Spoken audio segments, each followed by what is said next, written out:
Hello and welcome again to this edition of FLITernetTV. I'm your host, Brad Swanson. We are coming to you just a few blocks from Florida's capital, straight out of the primaries. It was a hot season. We are joined by Danny McAuliffe, reporter with Florida Politics, Brian Burgess, publisher and editor-in-chief of the Capitolist, and Trimmel Gomes, host of the Rotunda podcast. Here we are, guys. Welcome. Nice to Thanks be for here. having us. Nice I mean, hey, you know what? We dress it up for you guys. So we're gonna run down the elections, and let's start with the governor's race. It was a big one. DeSantis trumped Putnam, if you will, and then we'll get in the governors. But let's start in the Republicans first. Danny, we're gonna start with you. What was your top take on the election? Well, I think it's pretty clear that DeSantis really rode that Trump endorsement all the way through to August. Putnam, I think the margins were surprising. I think it was around 20 points. I think that really showed us that Trump is still popular among Republicans. We have polls showing that. Right. But DeSantis really just proved that. I think everybody in the camps were like, are the polls going to be as out of whack as they were in the presidential election? And I think probably Putnam's camp was really hoping that was going to be the case. But Trimmel, Brian, did you see any of that? What really stands out to me actually is the idea that in 2010, when I was involved with that race, and it was a $50 million primary for the winner, $25 million for the loser.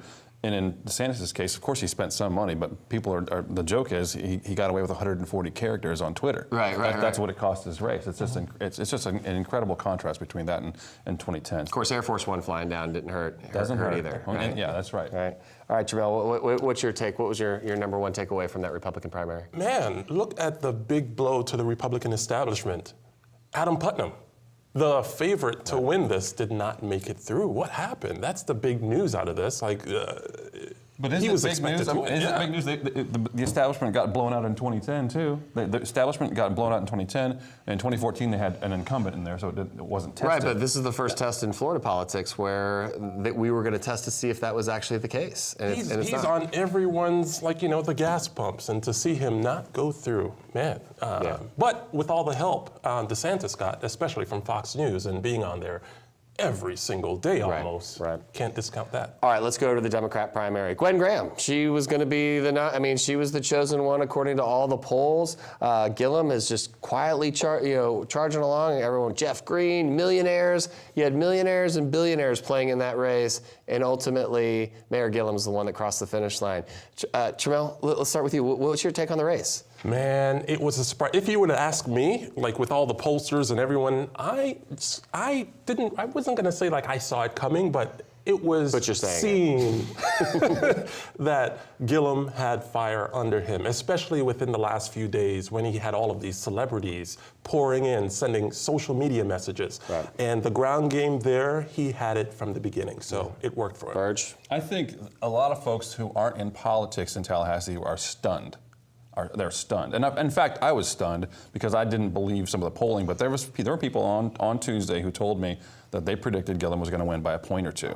And it turned out he won by 3 points. So yeah, I was listening to those. I wasn't buying that either. I mean, we're watching the polls, we're looking at the numbers, and just, I think just the onslaught of media coverage of Graham's campaign and the fight there, I mean, that just kind of dominated it. And Mayor Gillum just had this quiet, train that just kept rolling. Danny, what'd you see? Well, I think the energy and the enthusiasm behind Andrew Gillum towards these final weeks was palpable. He had Bernie Sanders come in and do that rally for him, or 2 rallies for him. And I think that really made a difference. And we got to understand that Andrew Gillum ran a positive campaign from his campaign itself. There were attack ads run by other groups, but while these millionaires and billionaires were attacking each other, I think Democrats saw the beacon of hope or something in Andrew Gillum. Yeah, I mean, it really looks like the D's in this election are really, they from all the campaigns are really, the most organized I've seen them in a decade. I was at the Gillum watch party, and the energy and enthusiasm in that room, even when they were down, it was just so much hope, and they were pushing forward. They were happy for every little inch that it got, and when they got it big, I think everyone that was at that party was like, "We won the lottery!" I mean, it was amazing to see. I saw some of the footage of that. Okay, so let's flip away. As fun as that race is, let's flip away and let's go to the U.S. Senate race. I mean, I know Florida's important, but there is a race for higher office out there. Rick Scott won. That's amazing. How do you win that primary?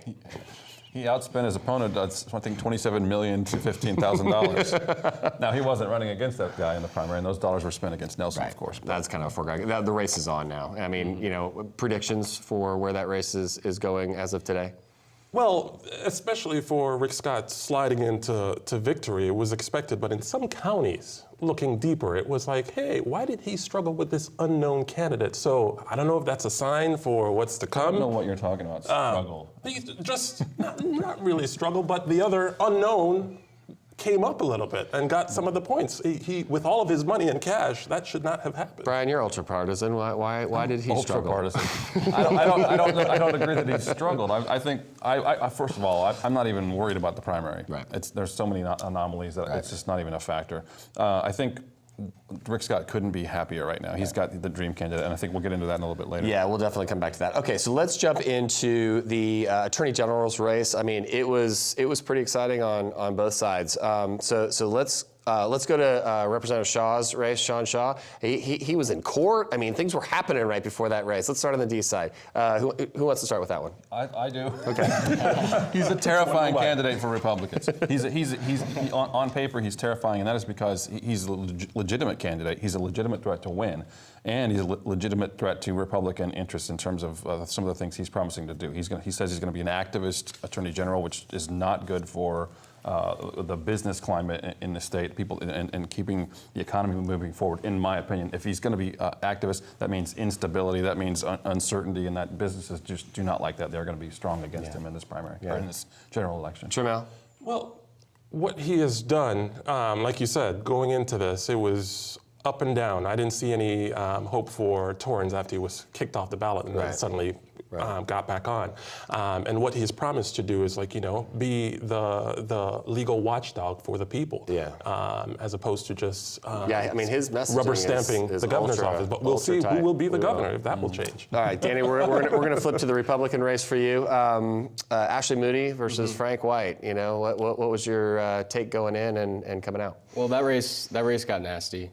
There were they really spent a lot of money and a lot of time going at each other.